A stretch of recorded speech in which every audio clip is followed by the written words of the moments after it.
到底台湾和中国是不是一个国家？台湾到底在中国人眼里是不是外国？其实这个答案，中国人或者中国政府官方机构已经给出了明确的答案，那就是台湾人不是中国人，中国政府管不了台湾人。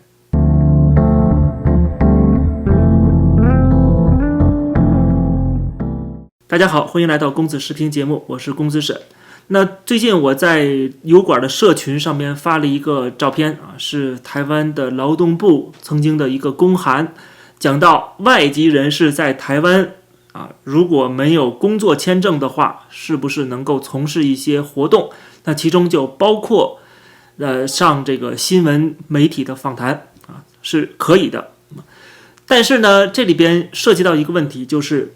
中国人算不算外籍人士？但是它还有另外一个法律条款是专门针对中国人的，就是陆客条例，全称叫做《台湾地区和大陆地区人民关系条例》，以及按照这个法规所制定的所谓《大陆地区人民来台从事观光活动许可办法》。换句话说，中国人在台湾政府的官文当中是大陆地区人民，这跟外国人还是有所区别的。像我们这种，我是加拿大人加拿大公民，那就是属于外国人，不属于大陆地区人民。那这里面就出现矛盾了，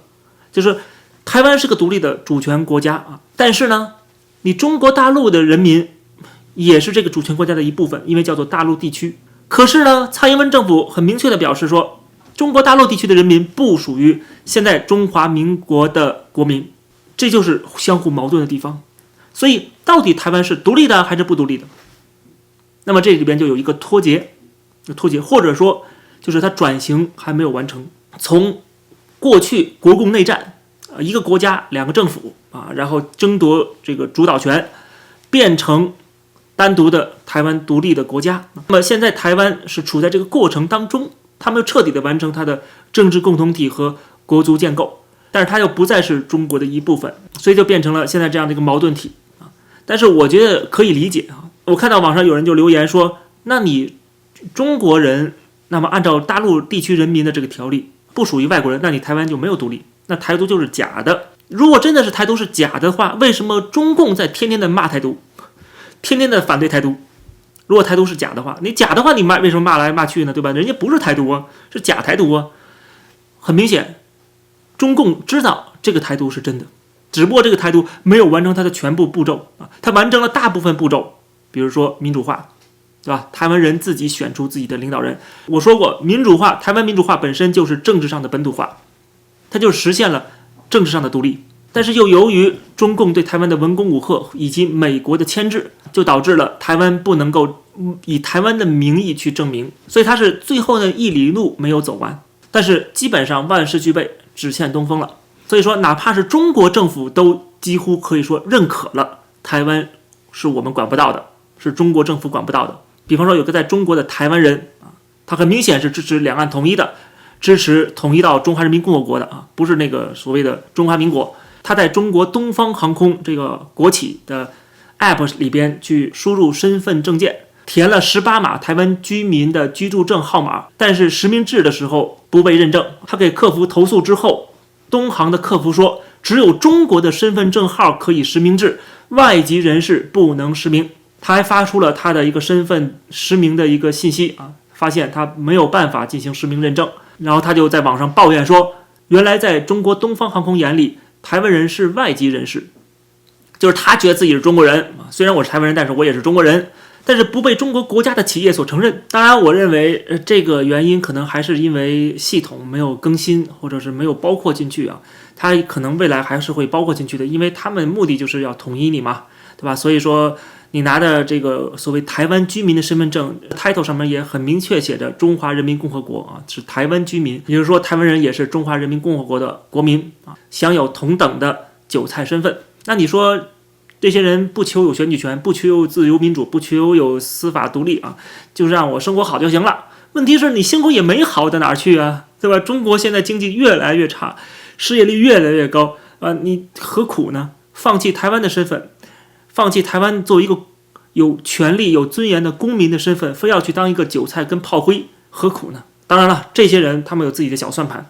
他当然是有好处可以捞，或者两边占便宜了。但是不管怎么样，台湾是台湾，中国是中国，不管台湾的国号叫做中华民国，还是台湾国，还是福摩萨国名，不管是什么，它都不属于中国的一部分。还有一个证明，就是最近日本有一个动漫叫《诈骗之王》，最近发布了一个宣传片，这当中有一个画面是印上了青天白日满地红的中华民国国旗以及中华民国身份证的样貌。这个细节引起了很多人的讨论啊，有人说加上这个内容就可以防止被中国给盗走，因为中国没有知识产权保护嘛，叫各种抄袭各种偷盗嘛。结果就算是你放上这个东西了，它还是被偷走了，只是被偷走放在了 B 站上面的时候，这个画面被剪掉了。就是你要留的这个中华民国的身份证的画面，哪怕是个动漫的一个样子，在中国你可能都上传不了，都会被屏蔽。就是中国政府不会承认你中华民国的身份证，不会承认中华民国的存在，更不会承认你作为一个中华民国的国民是有投票权的。中国人怎么能有投票权呢？在共产党统治之下，他不会允许你有投票权。所以说，不管你们是台湾人啊，还是自称中华民国的人呢，只要你有选举权，只要你有自由和民主，就不会被中国所接纳、所包容、所允许。中共痛恨的不是台独，不是中华民国，这都是其次的。他最痛恨的是台湾人能够选出自己的领导人，台湾人有投票的权利，有自由和民主，这才是中共最忌惮的，也是最想剥夺的。你可以想象，如果今天还是两蒋统治台湾，仍然是国民党专制独裁的势力，那么中国会安心的多。因为第一，你肯定反攻不了大陆，你没这个实力，实力很弱小，你实力对比就太悬殊了。只有我统一你的份儿，没有你统一我的份儿，所以他不太害怕你所谓的反攻大陆，而且他也比较安心，就是我们都是独裁国家，对吧？所以我们之间的争斗实际上是一个国家不同政府争夺代表权，而在这个方面，很明显共产党是占有优势的，因为全世界都认可中华人民共和国，认可北京政府，而不认可台北政府。所以台湾如果仍然是处在专制独裁的阶段，那么中共会更开心。但是今天台湾民主化了，这对中共造成了更大的威胁，因为这种民主化直接导致了台湾的本土化，人们选出自己的领导人，管理自己的事务，对吧？轮不着你中国大陆说三道四，所以这就更倾向于台独。第二，当人们接受了自由民主，就不会再接受专制统治了，而接受那些专制统治的人也会开始反思，那么台湾人如果是中国人的话，那他能够有自由民主的权利，为什么我们同样是中国人却没有？所以这对共产党造成了更大的威胁，因此对共产党来讲，他就要想方设法的抹杀台湾的民主优势，要宣传台湾的民主不过如此，台湾的民主是劣质民主，还不如我们人民代表大会制度，台湾的官员也是无能的、腐败的，还不如我们共产党的官员干部多么的为老百姓服务，而且我们的反腐的成绩举世瞩目。所以共产党反对的第一就是自由民主，第二就是台独，第三就是中华民国。台湾人不管是哪一派的人都应该有一个最基本的共识，就是我们共同的威胁就是中国共产党以及他现在所控制的中共党国，他们才是对台湾乃至对全世界最大的威胁。但是如果我们却互相攻击，陷入内耗，反而会被共产党所利用，造成亲者痛仇者快。其实中国跟台湾是不是一个国家都不用我们说，有一个在日本的中国人，他在给台湾寄国际快递的时候就发现，在日本看来台湾不是中国的一部分。他说他在寄快递的时候偏要把台湾写到城市栏里边，然后他的另外一个同事也强势的在国家栏上面写了中国啊，就是国家是中国，城市是台湾。结果到了傍晚，快递大叔来电话说你国家必须要写台湾，否则发不了这个快递。最后他就说在台湾问题上已经强势努力过了啊，他努力的维护国家的统一，但是失败了。我觉得事实胜于雄辩，没有什么比小粉红的挫败更能证明台湾中国一边一国了。好，感谢收看这期的公子视频，欢迎大家点击订阅这个频道。如果大家喜欢这个节目，也欢迎加入会员。我们下期节目再见。